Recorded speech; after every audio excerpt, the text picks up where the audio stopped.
In my seminars the last few years, I have covered what I have found to be those few simple basic principles that can make major changes in life and lifestyle.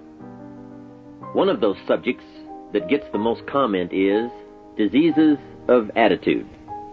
And out of that subject, worry and how to kick the worry habit have caused the most questions. So in this brief visit with you, let me give you my best look at worry, how to recognize it and define it, and what to do about it. And hopefully, these ideas will give you a good chance for confidence over worry. First of all, worry might well be killer number one.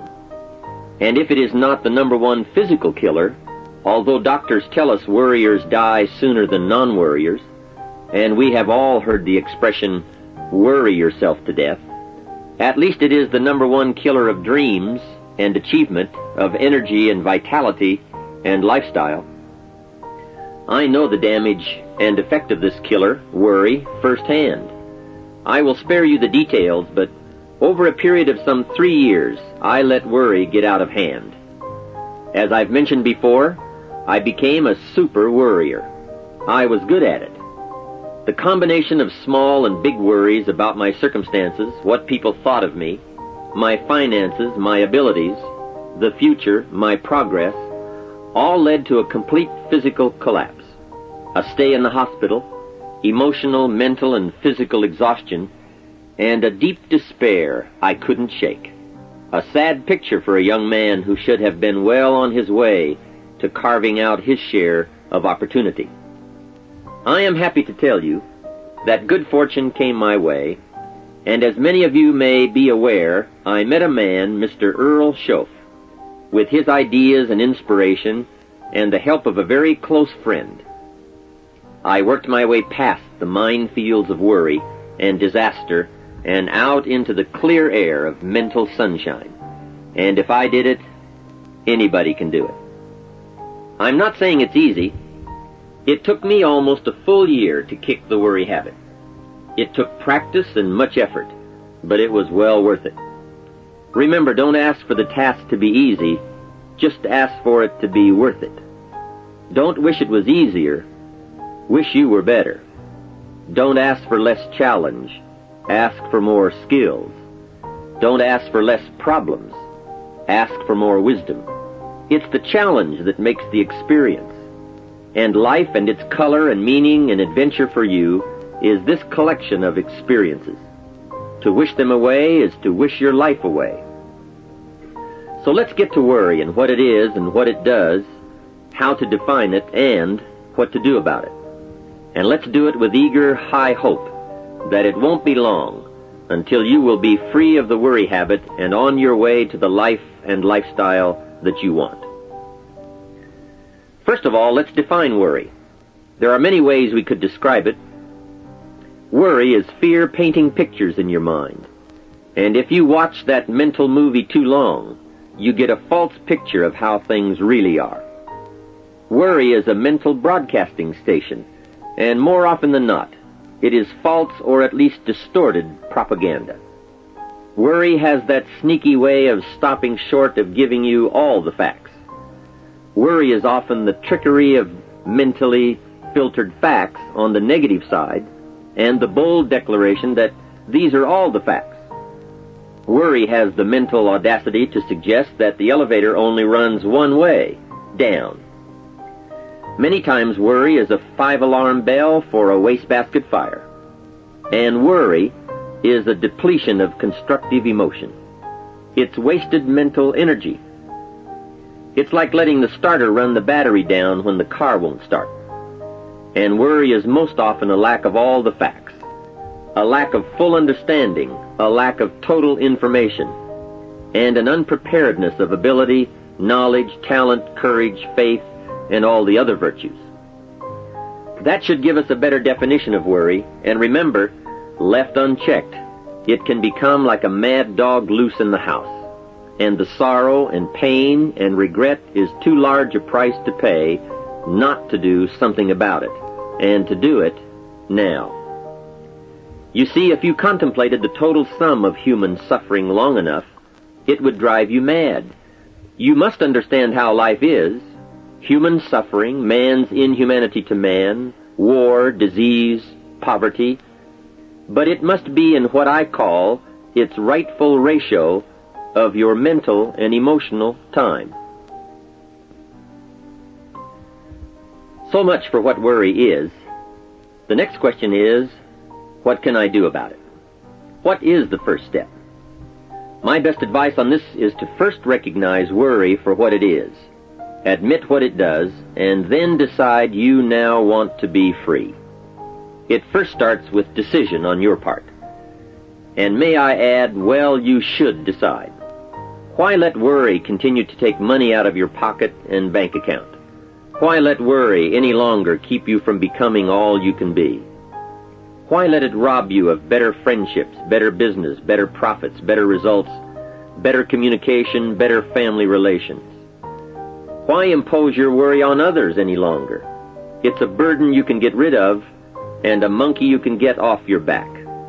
Why not be rid of those sinking, nagging feelings that all is not going to be well, that you can't do it, that it won't work out for the best?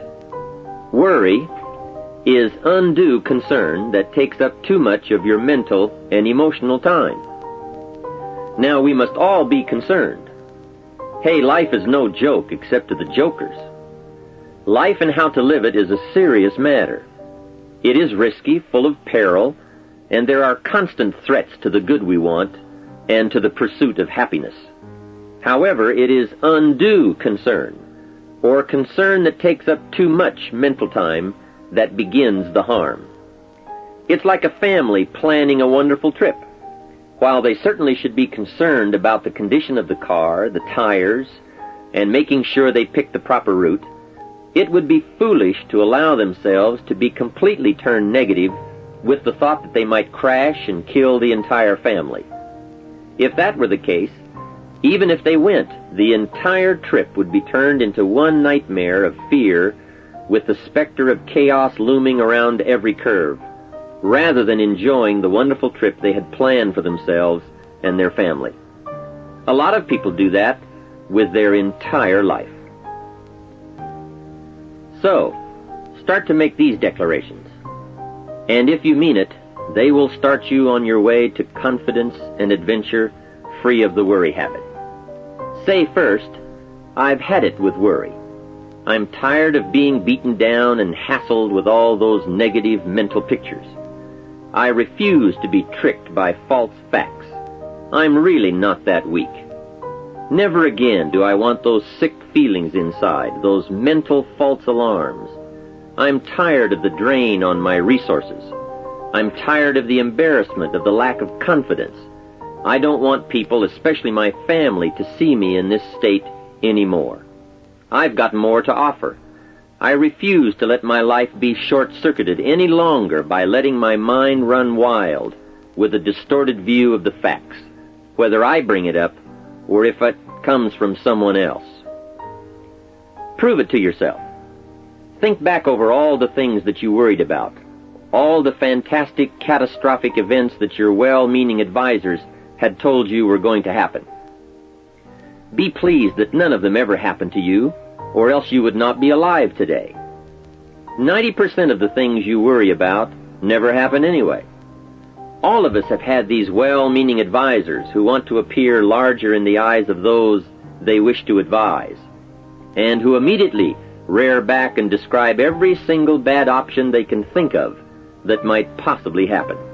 By the time they have finished, the one who has come for some confidence and some help wonders why he even bothers to live anymore. And the fact is, those things are never really going to happen anyway.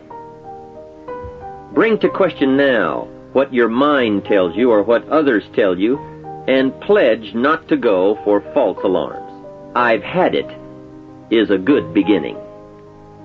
This first step will start you arguing with your worry thoughts. Soon you will start to examine your fears and worries to see if they are valid, and you won't let your mind play those mental tricks any longer. It is possible to destroy any emotion you have, including worry and fear, by a very simple process, and that is, analyze it to death. Drag it out on the table and look at it. Weigh it against all of your past experiences. Make sure this one can stand against all the past facts you have. You will now start to use worry instead of letting worry use you. It's a beginning, being in control instead of out of control.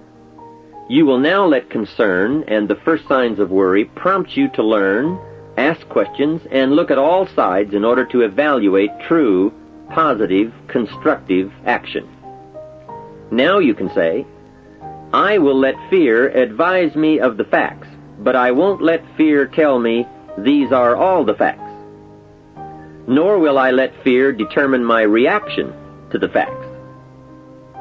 I will gladly take up the war of faith over doubt, reason over fear, and positive expectation over worry.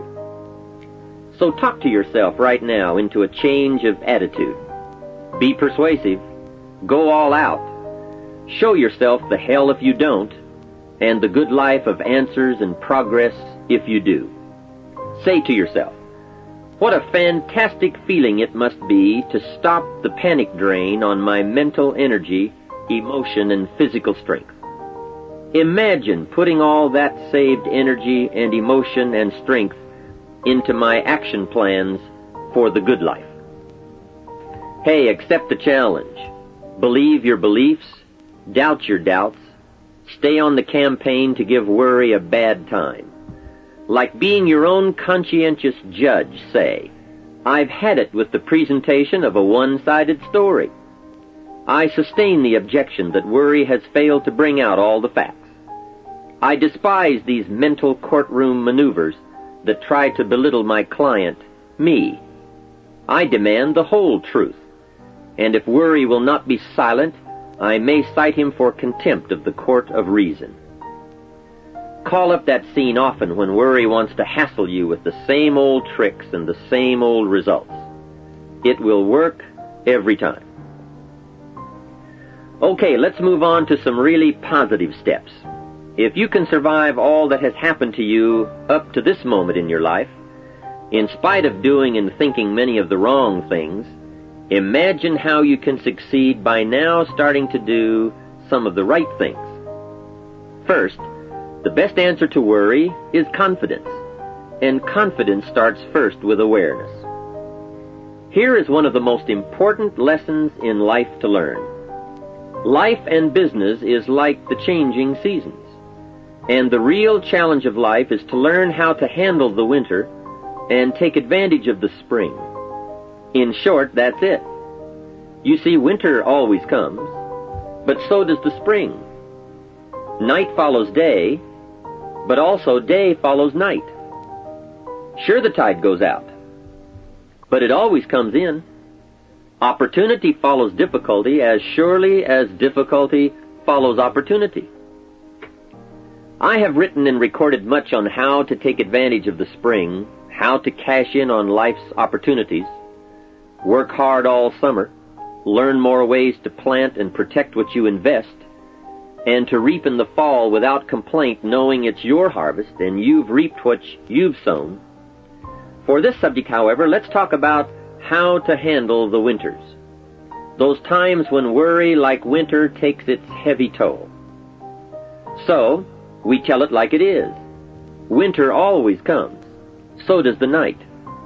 Some happenings in our life will always be a cause for concern, and sometimes concern turns to worry, and worry turns to fear. But remember, that is to be expected. Each day, each event, each season brings both expected and unexpected challenges that we must think about and make decisions on. Life is like a stream that flows continuously. The better we understand that, the better chance we have to produce good results out of all of our challenges. May I suggest something to you? I have a friend who is an avid skier. You know something? He can only ski in the wintertime. You can only hunt the elk when the snow falls in the high mountains and drives them down. That's called wintertime. You see, it's all right if it's 12 below. Just be prepared for the winter. And here is a good thought. A full, well-developed human being will find a way to take advantage of the winter, not just handle it. The big challenge is to make something out of each opportunity. Now, if winters are always going to occur in our life, shouldn't we benefit from them too? Come the next winter, you could be on the inside looking out, seated by a warm fire, the company of a good friend, and those unique feelings of security in spite of the circumstances or the season. Begin to know now that the night will pass, and as you learn to grow and progress, you will better understand how to handle every night and better live every day. Here's some of the best advice I have on worry. First, don't be afraid to face the facts of life. It is not negative to understand that the winters always come. Don't be faked out. Don't clip the word impossible out of the dictionary. Sure, the Bible says all things are possible, but I don't really understand all that means. My daughters ask me, have you ever tried putting toothpaste back in the tube? Don't say I don't want to hear the problem. I don't want to see the difficulty. Don't show me the weeds. Don't say anything negative. Only see the positive. That's foolish. There is a thin line between positive thinking and kidding yourself. And remember, there's also a thin line between faith and folly. Here is the key. Humans have the unique ability to see it as it is, and they also have the ability to see it better than it is. One is called fact, the other is called faith. Faith you develop, facts you acquire. The facts you acquire are essential. It's like belief. You constantly must find facts to support your belief. Faith says, I will move mountains. It doesn't say, I will move mountains if someone gives me a bulldozer. I'll move a mountain if they will build me a road up there, if the weather's nice, if they give me a shovel. Faith just says, I will move mountains. Faith doesn't ask for a result to prove its existence. Faith is because it is.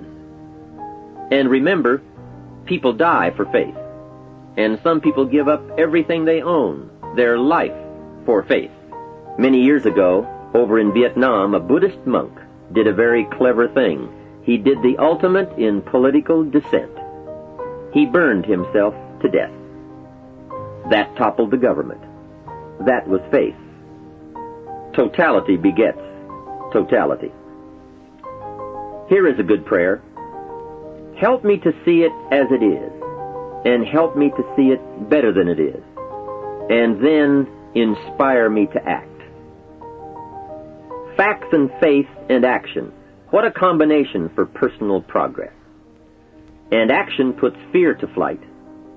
An Old Testament phrase says, watch the ants, you sluggard. Consider their ways and be wise. Not a bad suggestion. The study of ants.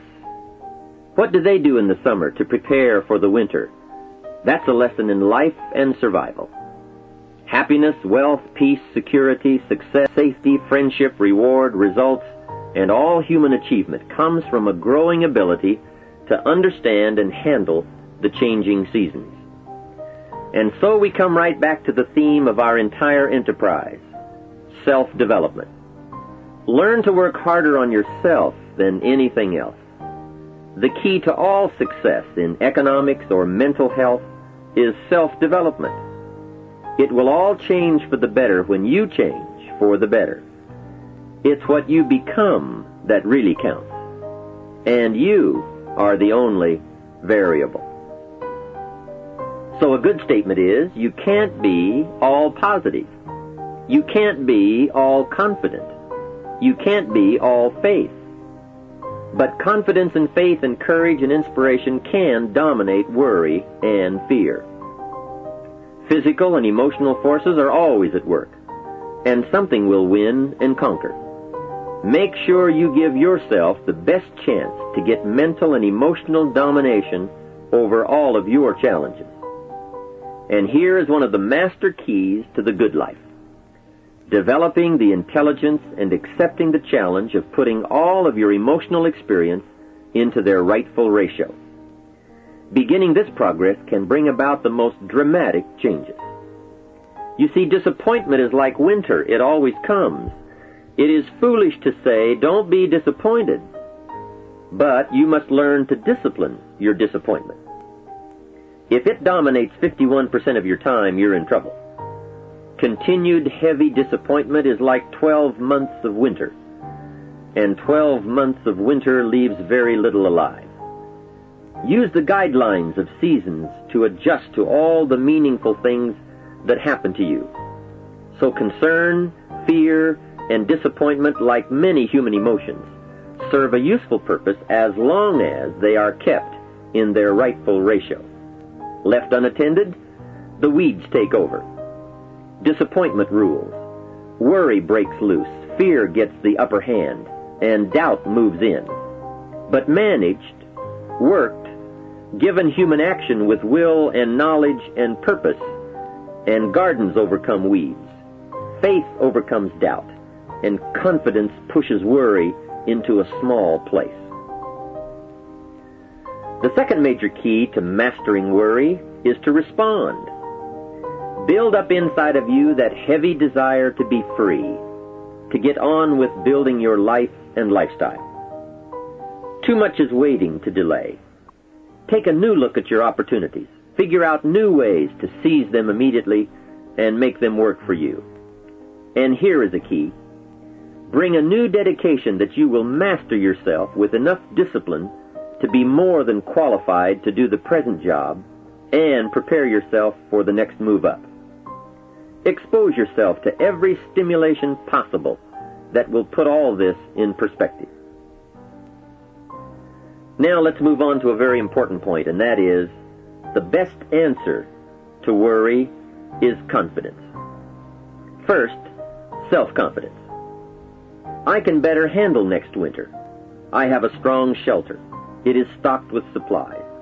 I now know how to take advantage of the spring. I'm going to plant better crops and bigger crops.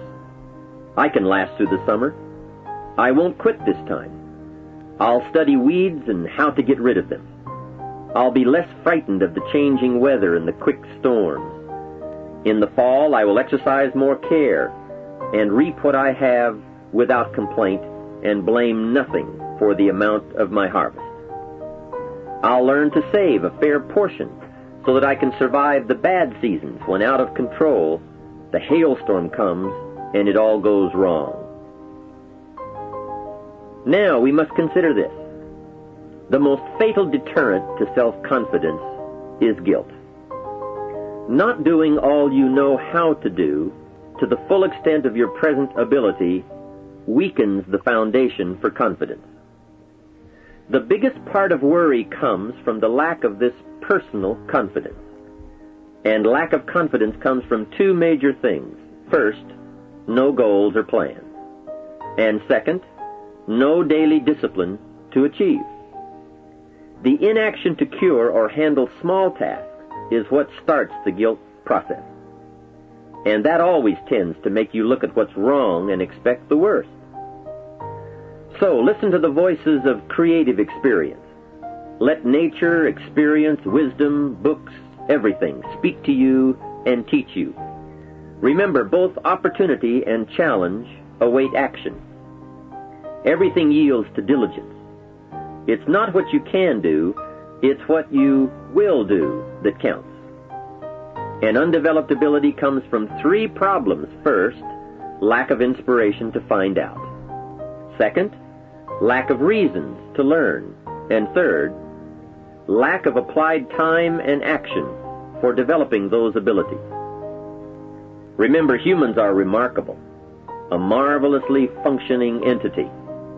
Imagine how uniquely your body and mind have survived and managed to function in spite of all the worry. Humans don't die easy. They die hard. Develop a plan for your life rather than aimlessly drifting through it, the victim of circumstance. Create your own environment and learn to control it. You control your own mental environment by developing yourself. So go on a crash program to clean up decisions, get things done, get other things set up and started and organized. Start doing all the things that would make you feel better: exercise, diet, reading more books. Open a floodgate of positive moves in the right direction. And be thankful. Add up what you do have. Make an actual as well as a conscious mental list of all you possess, tangible as well as intangible. In view of the 4 billion other inhabitants of the world, yours is probably an incredible list. That list, and being thankful, should then lead to the big step of discipline. The discipline to sit up and listen, the discipline to pay attention, the discipline to give people and kids the gift of your attention, the discipline to be alert, take care of yourself, rest, eat properly, the discipline to talk well and practice good manners. Courtesy is contagious. Take one day and see what a variety of positive steps you can take and projects you can take on. At the end of the day, go over it. Write out the positive steps, the progress on projects, the rest, the exercise, the meals, the hobbies, calls, records, conversations, and letters. And speaking of calls and letters, write at least one encouraging letter or thank you note, and make at least one encouraging phone call or thank you call every week. Then have a friend help you, as one helped me, to get all the facts and prepare for action. From such a friendship, the greatest gift you can draw is the truth. To one of my dearest friends I said just the other day, as my friend, do me the one best thing you can do for me, and that is, tell me the truth. From there I can grow. I can start making wise decisions. We all admire poise, confidence, awareness, courtesy, good manners, courage, health, kindness, attention, beauty, speech, expression, and unhurried intensity, and talent at work. This can be your life. Say with me today, today I will draw on all I've learned and practiced, from curiosity to confidence, and I will utilize it all to meet the experiences and challenges that may come my way or that I may seek out. And if all I know and do does not meet or match some unforeseen challenge or experience, I will keep careful notes and take them to my private conference table and try to figure them out and learn and grow. Mixed in my curiosity is thanks that I'm alive and able to see and feel and learn and handle and enjoy being human and being alive, and having been given a chance to turn challenge into experience.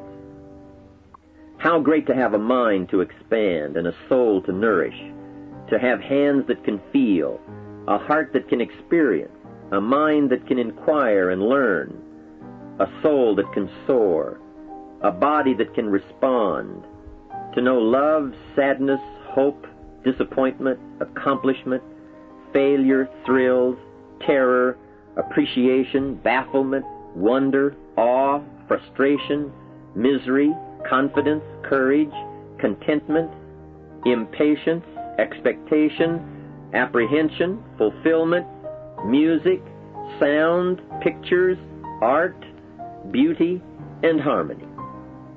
To have all this happen to one is one thing. To know it is all happening is much more. I wish for you that you might develop a growing awareness of the world around you and your possibilities in it. Develop a sense of history and destiny, and be grateful for the opportunity that you have to participate in that grand endeavor. To sum it all up, first understand what worry is. You now know that it can be beneficial and destructive depending on your awareness. Next, resolve to be free of the habit. That job is up to you. To work on yourself, to get the right attitude. Next, start the daily action of first cleaning up all your current situations. Remember, little achievements lead to confidence that conquers guilt. Then buy up every challenge to reach your goals. You can now handle it, the winter, the spring, the harvest. Bring a new zeal to every problem, to every fear, to every opportunity. The inspiration from it all, and the immediate and future progress that will someday give you a view from the top of your goals, your adventure, and your achievements. In conclusion, let me give you one piece of poetry that sums up what a life of adventure should be like and how you should feel. You are now a seasoned warrior. You bear the scars of honorable battle. And here is where you stand today. The familiar words of William Henley, "Out of the darkness that covers me, black as the pit from pole to pole, I thank whatever gods may be for my unconquerable soul. In the fell clutch of circumstance I have not winced nor cried aloud.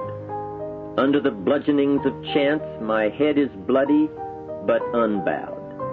It matters not how strait the gate, nor charged to punishments the scroll. I am the captain of my fate, I am the master of my soul." From all of my staff, and from myself personally, I want to thank you for listening. Let's do something remarkable.